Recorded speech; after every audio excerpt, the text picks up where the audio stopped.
세상을 이해하는 데 문학만큼 또 좋은 게 있을까요? 우리가 살아가는 현실에 새로운 상상력을 더해 다양한 사람들이 이야기를 들려주는 문학이라는 놀라운 세계. 그럼에도 불구하고 문학을 어렵게 느끼시는 분들이 있을 텐데요. 자, 이제 문학과 친해질 수 있는 그런 시간이 왔습니다. 문학을 더 쉽고 재미있게 세 남자와 함께하는 문학의 신세계 지금 바로 시작합니다. 문학의 신세계 오늘 세 번째 시간인데요. 네. 그동안 뭐 방송 나온 거 보셨을 텐데 네. 감회가 어떠셨어요? 생각보다 그래도 많은 분들이 봐주셔서 네. 좀 즐겁게 봤었던 것 같아요. 근데 댓글이 좀 안 달려 있는 것 같더라고요. 이제는 보시면서 혹시 뭐 궁금하신 점이나 다음에 다뤘으면 좋겠다 싶은 작품들이 있으면 댓글 달아주시면 저희가 다음 수업부터는 댓글도 좀 읽어보면 더 재밌을 것 같아요. 네, 이렇게 저희 문학의 신세계에 대해서 되게 친절하게 소개를 해주신 우리 전석순 작가님께서 오늘 작품을 픽해 오셨는데요. 픽해 오신 작품은 뭐죠?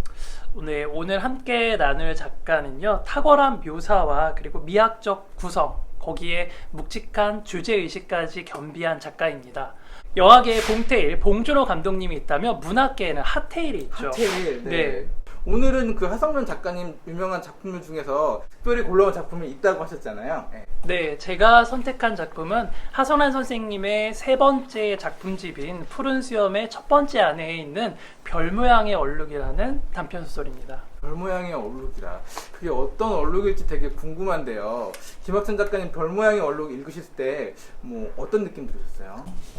이 소설집에 실린 다른 작품들도 그런데 다 이 추리 구조를 약간 가지고 있잖아요. 그래서 자꾸 읽으면 사건이 하나씩 밝혀지는 건데 보면서 처음에는 무슨 일인가 특히 통닭 이야기 나오고 할 때 그러다가 점점 읽을 때 아 내가 알고 있는 그 사건인가 했는데 그 사건이 맞아가서 좀 가슴 아프기도 하고 좀 기분이 묘했어요. 또 워낙 예전에 이제 일이기도 하니까요. 전소순 작가님은 이 별 모양의 얼룩이 다루고 있는 사건을 이미 알고서 단편을 읽으셨나요? 아니면 뭐 어떠셨어요? 제가 이 소설 처음 읽었을 때는 20살 때 대학교 네. 들어가서 이제 읽게 되었는데요. 네. 그때는 사실은 모티브가 된 사건을 모르고 읽었다가 나중에 이제 알게 되었어요. 그래서 그 사건을 모티브로 했다고 생각하고 읽으니까 소설이 또 다르게 읽히는 것 같더라고요. 어떤 부분에서 다르게 읽혔어요? 그냥 하나의 허구라고 생각하고 읽었을 네. 때랑 이게 실제로 어딘가에서 분명히 있었던 사건이라고 읽었을 때랑 아무래도 받아들여지는 이미지도 다르고 네. 또 묵직한 면도 조금 달랐던 것 같아요. 저는 이 소설 읽으면서 아까 앞서 말씀하신 것처럼 이제 우리한테 너무 끔찍했던 기억이 남아있는 그런 시랜드 참사 사건이지만은 이게 되게 훌륭한 문학이구나라고 느낀 게 어떤 점이었냐면 그거를 감정적으로 너무 풀어가는 게 아니라 문장으로 하나하나씩 쌓아가면서 보여주는 것. 그래서 되게 어떤 슬픔에 대해서 같이 막 울어 막 이런 느낌이 아니라 이 사건을 디테일하게 아까 말했듯이 봉태일처럼 하태일로 문장으로 보여주면서 슬픔을 쌓아가는 느낌. 그리고 그것이 되게 조금씩 터져가면서 같이 읽는 사람의 그런 마음이 먹먹해지게 하는 그런 느낌. 그런 것들이 저는 되게 좋더라고요. 두 분은 90년대 여성 작가들 생각하면 어떤 분들이 많이 떠오르세요? 영향을 많이 받았거나 뭐 이런 분들? 역시 은희경 작가님 이경 선생님. 네. 90년대뿐만 아니라 2000년대 와서 특히 대학생 때 문학 공부하면서 정말 즐겨봤던 것 같아요. 어떤 부분이 재밌었어요? 이경 선생님 속에서? 특유의 그 시니컬함? 그런 것들이 뭔가 쿡쿡 찌르는 게 있잖아요. 네, 그래서 그렇죠. 반응도 툭툭 네, 있어요. 그런 부분들이 제일 좋았던 것 같아요. 네. 전석순 작가님. 저는 많이 떠오르는데요. 뭐 은희경 선생님도 그렇고 네. 뭐 정경린 선생님이나 네네네. 또 조경란 선생님도 또 떠오르는 것 네네네. 같아요. 근데 은희경 선생님과는 약간 또 결이 다른 게 감정 묘사하는 데 가장 어떤 주목할 만한 소설들이 많이 있었던 것 같아요. 사실은 문학을 공부하면서 그냥 감정을 다룰 때 사실은 막상 감정을 묘사하려고 하면 어려움을 느낄 때가 많이 있는데 하나의 중요한 예시를 봤었던 소설들이 많았던 것 같아요. 그냥 단순히 감정을 전달하는 게 아니라 어휘 선택이나 또 어떻게 보여줘야 되는지를 공부할 수 있었던 소설이었지 않았나 싶어요. 네. 하성룡 작가님이 아무래도 오래 활동을 하셨으니까 여러분들도 어느 사석에서라든가 또 공적인 자리에서 여러분들도 소설가니까 만나봤던 그런 기억이 있을 것 같은데요. 저는 사소해 사실 뵙고 싶은데 한 번도 뵌 적은 먼발치에서도? 없어요. 예, 먼발치에서도 뵌 적이 없어요. 그래서 작품으로만. 네. 언젠가 뵙지 않을까 언젠가 기대하고 뵙지 있습니다. 저는 2000년 아마 중후반이었던 것 같은데 네. 지금은 사라진 이음 책방이라고 네네네. 대학로 유명한 책방이었는데 그 책방에서 뭔가 행사에서 사회를 보셨던 것 같아요. 근데 처음에 딱 들어가서는 분명히 아나운서다. 너무 발성도 좋으시고 너무 사회를 잘 보시는 거예요. 근데 끝나고 나서 저분이 하성룡 작가님이라는 이야기 듣고 되게 깜짝 놀랐던 기억이 있어요. 같이 밥을 먹게 된 거예요. 이제 초상집이니까 같이 밥을 먹게 되면서 제가 가지고 있던 선입견으로는 되게 얌전하실 것 같고 말씀도 없으실 것 같은데 어떻게 대화를 하나 막 이렇게 생각을 했는데 되게 편안하게 대화를 잘 주도를 해주시고 되게 얘기를 잘해주셔가지고 저는 되게 약간 하성룡 선생님 하면은 되게 말을 조곤조곤 하시는데 그 안에 또 은근히 유머가 있어가지고 되게 상대방을 편하게 해주시는 그런 화수를 가지고 있는 그런 분? 그런 식으로 많이 생각이 들더라고요. 하성룡 선생님에 대해서도 얘기를 했었으니까 다시 이제 우리 이 책으로 들어가 볼게요. 네. 우리 별모양의 얼룩 전석순 작가님께서 이제 많이 픽해 오셨으니까 네. 이 소설에 대해서 줄거리를 한번 설명해 주시면 좋을 것 같아요. 이 소설은 많은 분들이 가슴 아프게 지금도 생각하고 계실 화성 시랜드 청소년 수련원에서 있었던 화재 사건을 모티브로 하고 있는 소설입니다. 1999년 6월에 있었던 사건인데요. 이 사건이 주목받았던 가장 큰 이유 중에 하나는 생을 달리한 많은 피해자들이 대부분 유치원생이었다는 데에 초점을 맞춰서 보면은 조금 더 안타까운 사건이 되지 않을까 싶습니다. 게다가 이거는 뭐 우연히 일어난 사고라기보다는 미리 막을 수도 있었던 사고였기 때문에 더욱 가슴이 아팠던 것 같아요. 특히나 뭐 샌드위치 패널을 사용하면서 더더욱 피해가 커진 일이기도 했었고 또 어린 아이들이 다치고 또 사망하는 일이다 보니까 많은 분들이 좀 가슴 아프게 생각하고 있었던 사건이죠. 이제 이 사건은 현실에서 실제로 있었던 사건이고요. 별 모양의 얼룩은 실제 있었던 일들이 거의 그대로 들어가 있기도 하고요. 또 소설적인 상상력이나 허구가 들어가 있기도 합니다. 여기서 별 모양의 얼룩은 이 아이의 가슴에 있었던 얼룩을 이야기하는데요. 아이의 죽음을 맞이하면서 그거를 받아들이는 과정에 있는 부모가 등장합니다.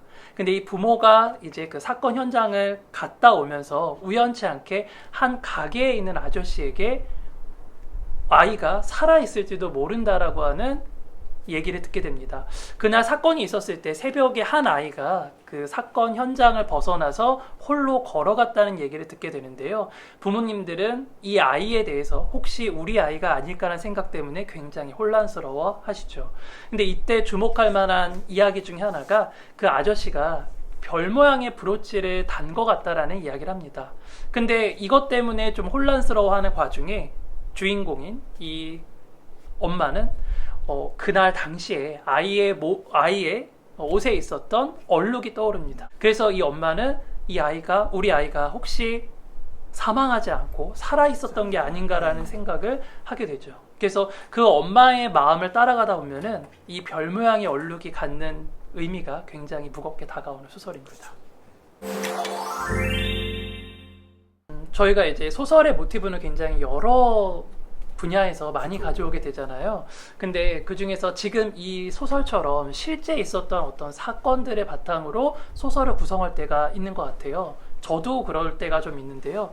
오늘 계신 김학찬 작가님이나 또 박생관 작가님은 혹시 실제로 일어난 사건을 모티브로 한 소설을 쓰신 적이 있거나 혹은 앞으로 쓰시고 싶은 소설 중에 실제 사건을 모티브로 한 소설이 있는지 좀 궁금해지네요. 저는 제가 예전에 쓰긴 했는데 아직까지 좀 더 익혀놓을 그런 건데 예전에 말하면 안 되는 거 아니에요? 제가 스포 되는 거 아니에요? 지금 찜을 하면 되니까 그러니까 지금 김학찬 작가님께서 말씀하시는 그런 사건은 다른 작가분들 쓰시면 안 돼요. 기록에 남으니까 네, 기록에 오히려 더 남으니까 유리할 수도 네. 있어요.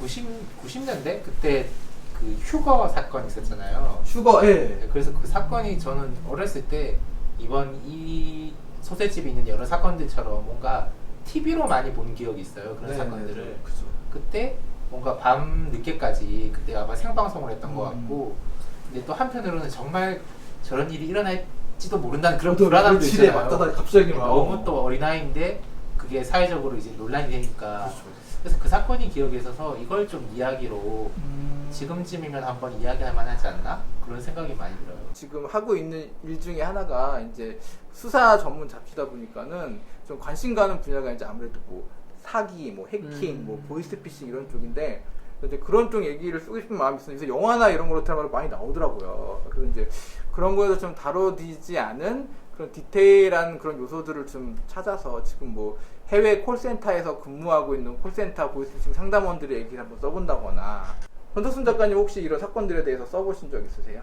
저는 한 5, 6년 전에 썼던 소설인데 이 네. 지금 사건과도 맥락이 좀 비슷한 것 같아요. 최근에 저희가 이제 화성 시랜드 사건도 중요하게 다뤄야 될 참사지만 뭐 상품백화점이나 그죠. 성수대교도 네네네네. 있잖아요. 근데 상품백화점 참사 추모비를 세우는데 이제 위치 선정이라든지 이런 거에 좀 많은 의견들이 좀 엇갈린다고 들었어요. 근데 제가 그때 당시에 주목했었던 사건은 또 다른 사건이었는데 그때에도 마찬가지로 추모비를 사건 현장에 세우는 것과 그리고 사건 현장에 세웠을 때에 이제 주민들이나 뭐 거기에서 장사를 하시는 분들이나 일하시는 분들이 이제 받아야 되는 피해가 충돌하면서 이제 갈등이 불거졌었던 사건이 있었는데요. 그래서 그 사건이 너무 저한테는 좀 주목할 만한 일이어서 그 사건의 배경으로 소설을 쓰게 되었는데 의외로 유가족분들이 추모비 건립을 반대하는 경우가 있었어요. 어떤 이유 때문에? 혹시 왜 반대하셨는지 짐작 가는 거 있으세요? 저 못하겠어요. 보통 이제 유가족분들은 추모비를 세우는 거에 그렇잖아요. 초점을 네, 맞추실 텐데 반대하셨던 이유가 있더라고요. 만약에 근처에 계속 살고 계시거나 하면 좀 지나다니실 때 힘드실 것 같아요. 네, 맞아요. 그 그런 이유였어요. 이유. 그러니까 이제 사건이 좀 지나서 좀 잊고 안정 잊었는데. 예, 그게 이제 사건 현장은 좀 번화가다 보니까 그 번화가에 있으면은 아마 평생 잊지 못하고 살아갈 것 같다라는 이유로 추모비 세우는 거를 세우되 오히려 멀리 좀 떨어진 외곽 곳으로 쪽에 하자. 예, 네. 좀 정말 일부러 찾아가야지만 볼 수 있는 곳으로 하자라고 하시더라고요. 그래서 처음에는 유가족분들의 그 추모비 건립 반대가 너무 의아했는데 그 내용을 듣고 보니까 우리가 유가족들을 이해하는 게 너무 얕은 방식이 아니었나는 생각이 그럴 수도 들더라고요. 있겠네요.